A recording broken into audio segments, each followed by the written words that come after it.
Another exciting morning right here on the Rise News channel. It's one of the joy of being here on the second part of the morning show. It's a joy talking to you. Alyssa, how are you doing? Fine, thank you, Rufai. How are you? Great. And Shaitan? I'm great. All right, excellent. So what we'll do real quickly is we'll try as much as possible, just to talk about stories making the rounds around the world. But definitely we have on standby Segun Showunmi that'll be talking to us at some point. Once we connect to him, we'll get to talk to him. Today is the big day. We can't forget that fact. In fact, they're in court already. It's today PDP gets to file, their rebuttal to the judgment. The Supreme Court is hearing the appeal today. Yeah. Yes. So pretty much the rebuttal to what the Court of Appeal did do, the tribunal did do, and they're going to file that today. So, I mean, lots and lots of questions about what would they be talking about, what is going to be the modus operandi, despite the fact that the Court of Appeal, and that's the tribunal, tribunal, did say that most of the technicalities of this case was flawed initially. So it's a big one. We'll look at it. We'll join Segun as soon as we can get across to Segun. It makes you wonder what the PDP and their legal team will be doing differently, because a lot of technicalities, as you may, were pushed out by the Supreme Court, and we're seeing a case where by the Court of Appeal, Petitions Tribunal, and now we're seeing a case where they're holding on to this and saying that they want their case to be reseen. So what's going to be done differently? Well, one thing is certain and sure, even though we're not lawyers, we do know that for a fact there will be no calling of witnesses. No. There are no new witnesses, there are no new evidences at the Supreme Court. And so the PDP would try to pick points, which they must have picked in their appeal of what the Petitions Tribunal came out with. And you recall that it was first of its kind, aired live on national television in Nigeria. People were held spellbound for over 8 hours. I remember the coverage remember that day. And the Petitions Tribunal was saying we're doing this to show that it's open. But despite that, the PDP has described this as a subversion of justice. And one wonders if they still have confidence in the judiciary in the nation. And if they don't, why did they head to the Supreme Court? That's one. Another one to it is that the candidates in this appeal, the candidates in this petition, Atiku Abubakar, is yet to make any definitive statement or any kind of statement on this issue. He's even yet to be seen in public sphere since the case started even at the appeals. And one will wonder if the man who is in the eye of the storm or who is trying to get an election nullified, shouldn't he be on ground? I mean, that's a legitimate question people have been asking. Is he optimistic? Is he as optimistic as his party? But the response we've constantly heard from Segun Showunmi that'll be joining us very soon has always been, he has a very good team on ground working on it. I mean, you've seen the likes of Osita Chidoka in court, and you see the retinue of other top PDP people in court. And so they said, those people are obviously working on it. But another cog, sort of like in the wheel of the PDP, was that congratulatory message. Don't forget. By the River State Governor. Nyesom Wike to the president after the tribunal was all over. He brought in a lot of speculations. I mean, we did talk to Kola Lubudi and the likes of other top PDP surrogates they were saying then that it means nothing. Some people read it as though it was a support of the incumbent government, but they said it means nothing. So that's going to be and that has always been their defense. I mean, we've had the chance to talk to Segun a couple of times. But another part of the story is the controversy that raged on what PDP constantly called out the APC for, as regards speaking the most senior judges to be able to look into this. That's been on. We all know that the likes of Rose Vivor, the likes of Mary Odili, also the likes of Sylvester Nguta, that just only recently returned, were the senior judges in line, and they're supposed to look at this. So this has been back and forth. In fact, Larry Issa Onilu did go out to say that he had information as regards the fact that the PDP is trying to use various malicious propositions against the APC. Very interesting point. You know that they want to link up with foreign media, write a lot of things in articles, and berate the government, the incumbent government of President Muhammadu Buhari. In fact, I did call on Larry Issa Onilu today. He couldn't make it down here because only campaigns are already on swinging Bielsa. But definitely next week he will join us and buttress more on on that fact, where he got those evidences from. So There's a lot of it's back been and a lot forth. of allegations and counter-allegations. And Shaitan, just before you got in, you were talking about the PDP raising alarm about the panel for the Supreme Court. And one wonders, and the question I'd like to ask Segun Showunmi this morning is, does the litigant have a say in who constitutes that panel? Because some would say, and some have seen that as you who is crying of subversion of justice might just be using that as well to subvert justice if you're picking and choosing who should be part of the panel. But when you look at the antecedents, don't forget, there used to be somebody called the Justice Bukachua. Who stepped aside. Who stepped aside, not just because she wanted to step aside, because the case actually went to court. Court said, you should stay, but why did you step aside? She said, on moral grounds and based on the complaint of the PDP. And that was a personal decision. That was a personal decision anyway, but it stemmed from the complaints of the PDP. So this might just be another part of it. Yes, it might be legit. But the question is, so every time I'm able to choose and pick who does that, the APC might as well say, you know what, that panel you've constituted, we're not comfortable with it. And then we open the unending picking and choosing of panels. The panels. I mean, another thing I would like to bring our attention to, I was reading this morning the PDP spokesperson, Kola Olagwadi, you said specifically that the APC has been discomfited by the weight of evidence and that they have resorted to cooked up stories, inventions and threats in a bid to smokescreen the entire thing. And I'm I couldn't wait to speak with Mr. Showunmi to understand the gravity of these threats. Like, if you are putting this out in your press release, then there definitely has to be something that has been done. And I would like to know what those things are, as opposed to us blanking it over the situation. I pretty much remember the face-off between Mr. Segun Showunmi and Larry Isonilu on this same dial, and that did reveal a lot. That revealed a lot as regards at first understanding the mindset of the two political parties and also understanding as they put forward their case. And from that interaction, you will see that you might say, oh, sour grapes on this part, sour grapes on the other part. They do have very cogent points, and they are bringing to the table. And that's why in the course of the week or next week, when we get a chance to speak to Larry Isonilu, I'll ask him, where did you get those evidence from? As regards, because this is not the first time we're going to hear the APC accusing, the PDP of trying to concoct some stories with foreign media. In fact, you remember the story of when they said they paid a lobbyist to be able to do that job, even leading up to the elections. And the APC said it was because of the lobbyist the PDP paid.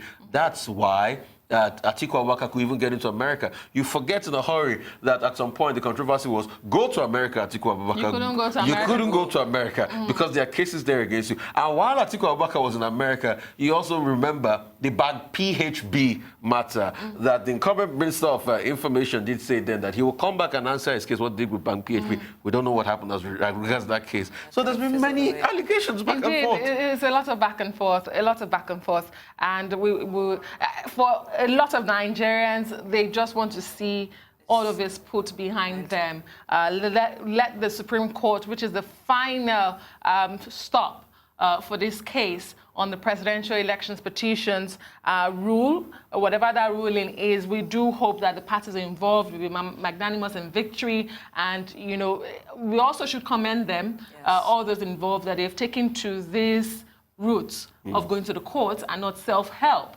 That's very important because history, we kind of forget, just how words can cause destruction. Also, we've got Chima on ground. I don't know if we could just take some feeds, but we don't have them live. Chima was in the court today, and he got a chance. I'm sure we'll get to see all of this on further bulletins right here. But the meat of the matter is that today is the D-Day. Today is that day we've all been waiting for. We're going to hear it. So once we start to get information, as regards what happens in the court, we'll see it.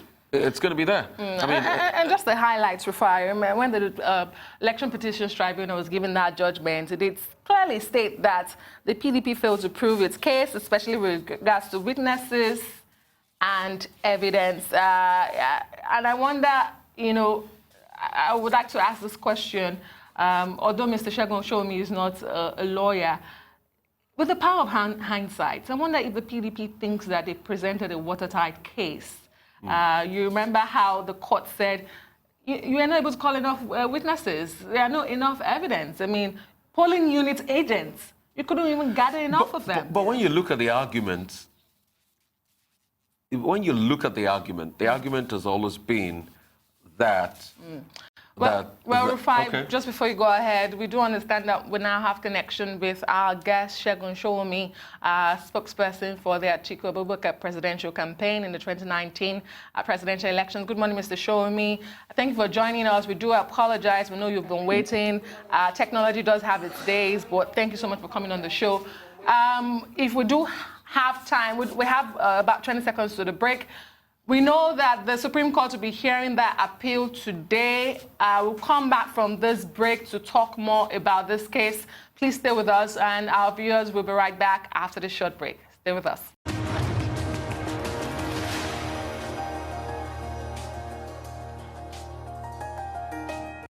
Welcome back to the Morning Show here on the Rise News. And Segun Showunmi, spokesperson for Atiku Abubakar presidential campaign, is in our organization, is in our Abuja studio. Thank you so much, Mr. Showunmi, again for staying with us. And let's just begin straight away. When the Petitions Tribunal gave its judgment, your party and yourself, the last time you were here, described it as a subversion of justice. There are no new evidences, no new witnesses at the Supreme Court appeal. What is different for you? Do you have confidence in the judicial system still? Good morning. I think the judicial system will demonstrate to the Nigerian people eventually, when they are done with this case, whether there is really need for us to be hopeful that the courts will be able to adjudicate fairly, truthfully, and transparently on issues that bother the Nigerians. To say that we're thankfully now at the point where the case is now before the Supreme Court, and hopefully they will look at it dispassionately. Lucky us, we have a court system arrangement in Nigeria where if a case comes from the High Court and you're not satisfied, you have the opportunity of going to the Court of Appeal.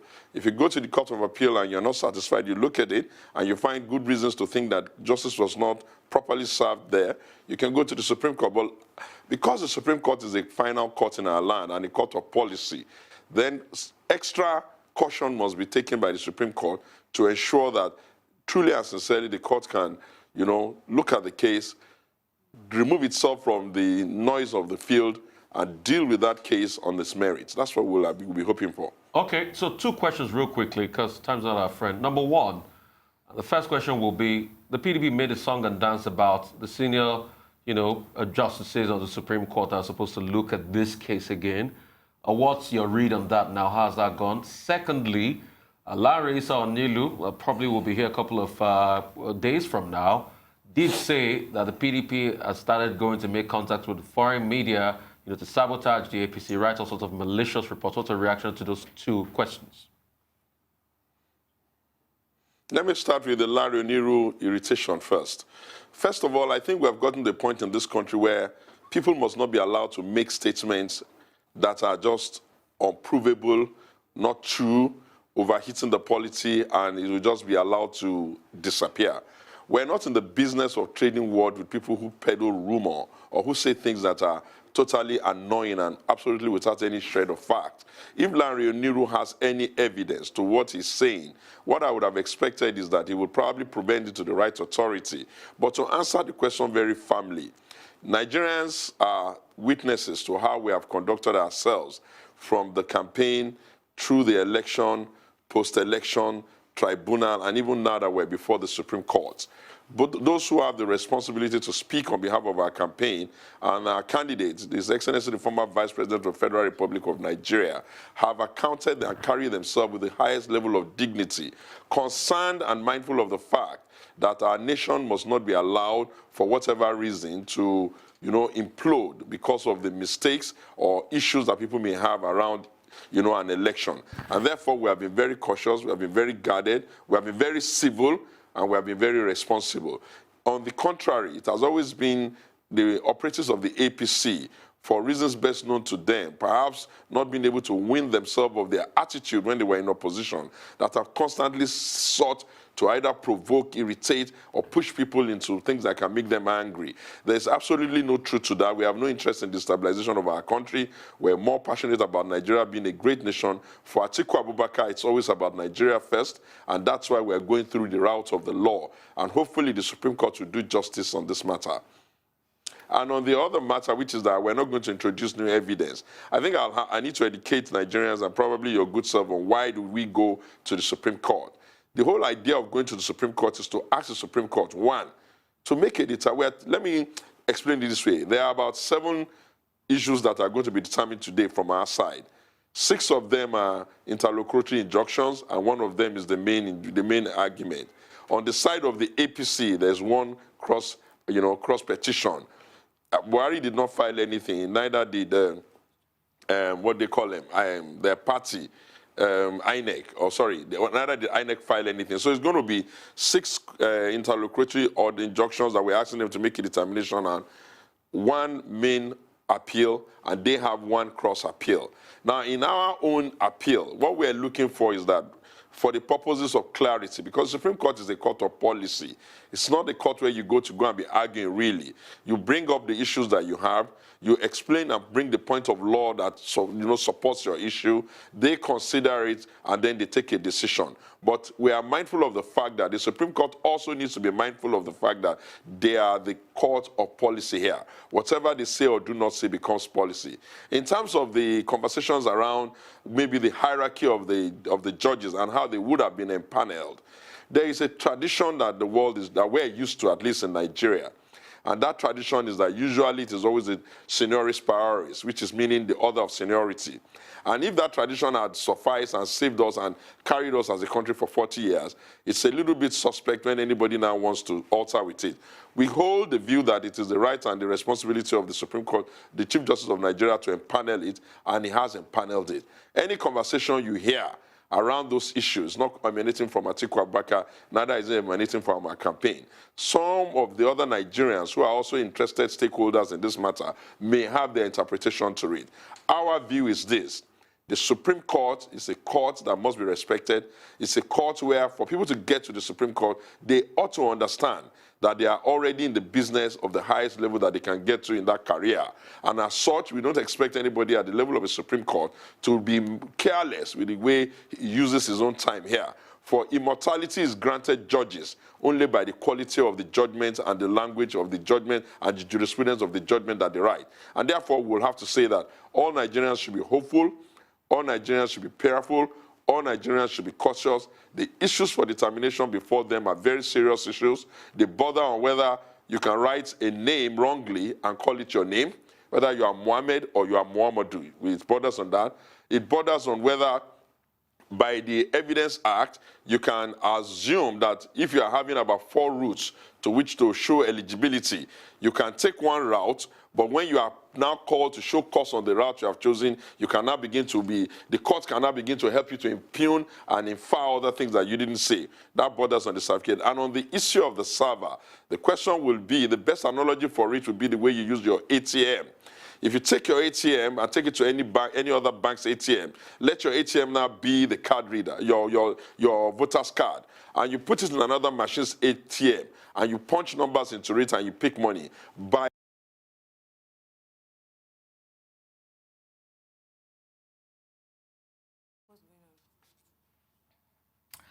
We seem to have lost connection again with Mr. Showunmi at the moment. Okay, guys, Mr. Showunmi is speaking there. Talking about what, again, establishing the fact that there are no new evidence or witnesses, but they're going to debate on what was already on ground from the Court of Appeal. Yeah, it's still based on what is on ground. And in fact, and those were the pressure points he did talk about when we look at the case. Number one, the server. Number two, the certificate. Number three, the legibility criteria. And those are very, very strong issues they cited in the last judgment, and they felt this is a little bit not so good for us, because Mr. Showunmi is heading out to court after this interview, and it's great that a lot of people get a chance to know what the PDP is even pushing for. And like he said, the Supreme Court is a court of policy. whatever the Supreme Court does becomes law. And so many years to come, it's another watershed moment. I mean, this is another Awolowo versus Shagari 79 moment again. Two-thirds, that's going to be the question we need to ask ourselves. And when we get back to him, he'll be able to, throw more light as regards this. I mean, there are many other things. I'm happy he's talked about the processes, the fact that they're not making a song and dance about seniority in the process. The panel. The five-man panel at the Supreme Court. We have the five-man panel. So we're going to have that five-man panel, and the head of the court has intervened. I mean, the Chief Justice of the Federation has intervened. So we're good about that. He also talked about the reactions. In fact, in his words, not my words, he called it an irritation. But Larry Solop said, okay, we do have Mr. Segun Showunmi back. Mr. Showunmi, I wonder if you've landed on that point before I ask my next question, which is on your principal, Atiku Abubakar. He's yet to make any definitive statement on all of this. He's a known Democrat. And I want to ask, would he be abiding by the judgment from the Supreme Court if it does not go his way? And would he also be present at this appeal at the Supreme Court? I think the proper question should be, will Muhammadu Buhari, the sitting president of Nigeria, abide by the decision of the Justice of the Supreme Court if judgment does not go his way? And then the next question that comes on that is that, has the Nigerian judicial process, the Supreme Court of Nigeria, matured to such a point where it can give judgment? It doesn't matter whether the heavens are going to fall. And then to now answer the Atiku question. You see, His Excellency Atiku Abubakar is not a new player in the struggle to enthrone democracy in Nigeria. And he's well aware that there are usually a lot of frayed nerves around elections. Oftentimes than not, supporters, interested parties, rabble-rousers seize the moment of these kinds of issues to implode countries and create all sorts of crises. What His Excellency Atiku Abubakar has done is the most civil thing and the most appropriate thing to do in a democracy, which is that follow the democratic route and the legal route to push this argument. Use your actions, your utterances, your body, your availability to save the country of a need to be torpedoed into a crisis that will, just blow out of our hand. And in terms of whether he will speak, I think that it is better to be cautious. It is better to have the matters completely completed. It is better for the courts to have finished the issue. And of course, I can guarantee at the appropriate time, His Excellency Atiku Abubakar will speak. Remember that after the election was done, he did come to the Nigerian public and had the World Press Conference where he announced very clearly that he was not satisfied with it and he was going to go through the roots of the law. And he empaneled lawyers and put up a structure, and you will notice in the history of this country, you all are not so young. You've been in this country for some time. You have never had a presidential candidate who did not win an election be this robust in his approach to get victory. Mr. Showunmi. Really appreciate you for your time. Thank you so much, and have a good day at court.